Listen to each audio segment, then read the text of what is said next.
Alors, aujourd'hui, on plonge au cœur d'une condition particulièrement complexe, le trouble bipolaire. Mais on va essayer de le voir différemment. Pas comme une faiblesse de caractère, mais pour ce que la science nous en dit, une réalité profondément ancrée dans la biologie de notre cerveau. C'est un peu comme s'il y avait un orchestre à l'intérieur de notre tête, et on va essayer de comprendre pourquoi, parfois, il se désaccorde.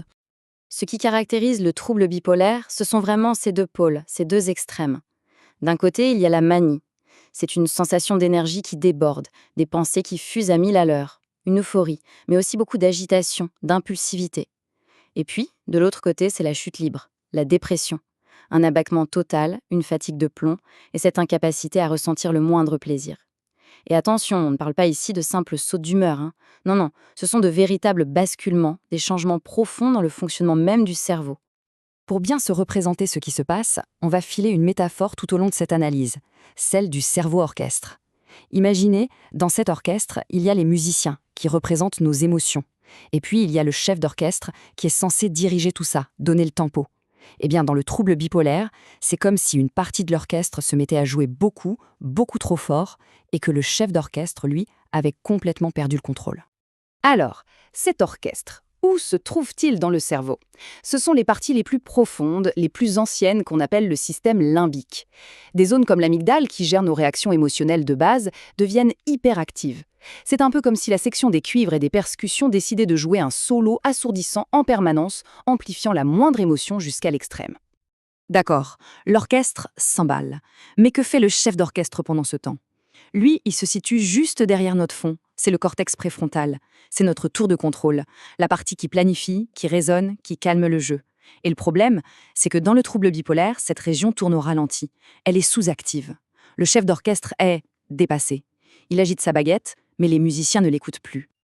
On y est. Le cœur du problème, c'est ça, une véritable déconnexion.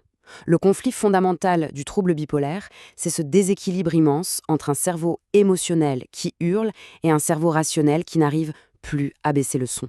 Et c'est cette lutte de pouvoir interne qui est à l'origine des vagues de manie et de dépression. Allez, on va zoomer un peu plus pour voir comment ça se passe au niveau microscopique. Parce que ce conflit entre le chef et son orchestre, il est avant tout alimenté par un gros problème de communication.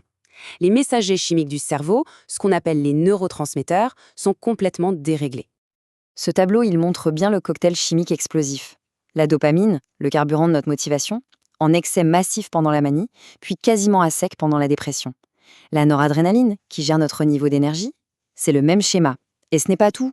En phase maniaque, le cerveau est inondé de glutamate, son principal accélérateur, alors que le GABA, son principal frein, est quasi absent. C'est comme conduire une voiture avec l'accélérateur bloqué au plancher et sans pédale de frein. Et dans ce chaos chimique, il y a un autre acteur très important, la sérotonine. On peut la voir comme l'harmonisateur de l'orchestre, celle qui donne le ton général. Quand son fonctionnement est perturbé, tout le système devient bien plus instable. C'est ce dysfonctionnement qui contribue beaucoup à l'impulsivité, à l'irritabilité et surtout aux troubles du sommeil qui sont si centraux dans cette maladie. Mais alors, la grande question, c'est pourquoi? Pourquoi cet orchestre se désaccorde de façon si violente chez certaines personnes et pas chez d'autres? Eh bien, la réponse, elle se trouve à la croisée des chemins, entre une sorte de plan de base, une prédisposition et les événements de la vie qui viennent tout perturber. Et ce chiffre, il est absolument saisissant. Entre 70 et 80%, c'est la part de la vulnérabilité aux troubles bipolaires qui serait d'origine génétique. Ça veut dire que le facteur biologique est prédominant.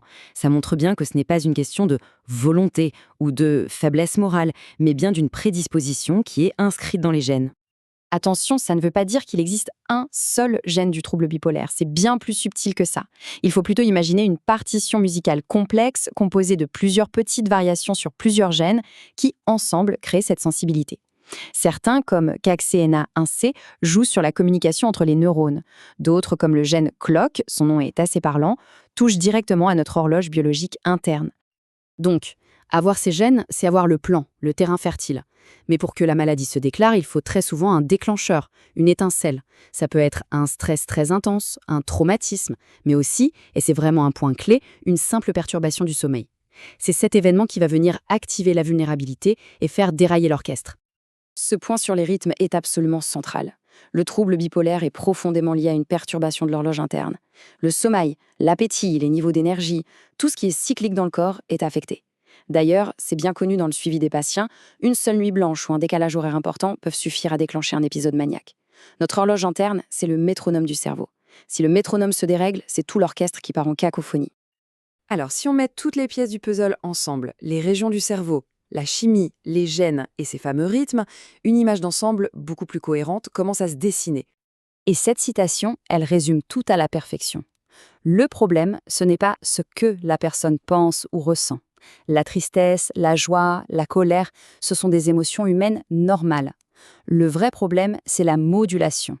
C'est l'incapacité du cerveau à réguler l'intensité et la durée de ses émotions.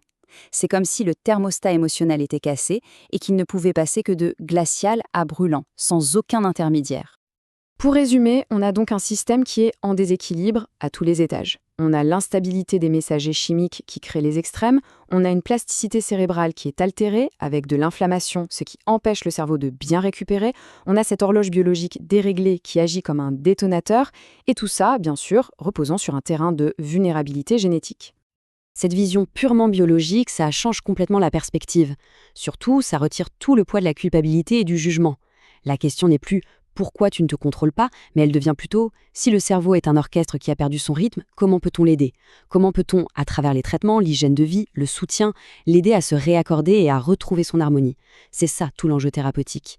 Et c'est aussi et surtout une source d'espoir.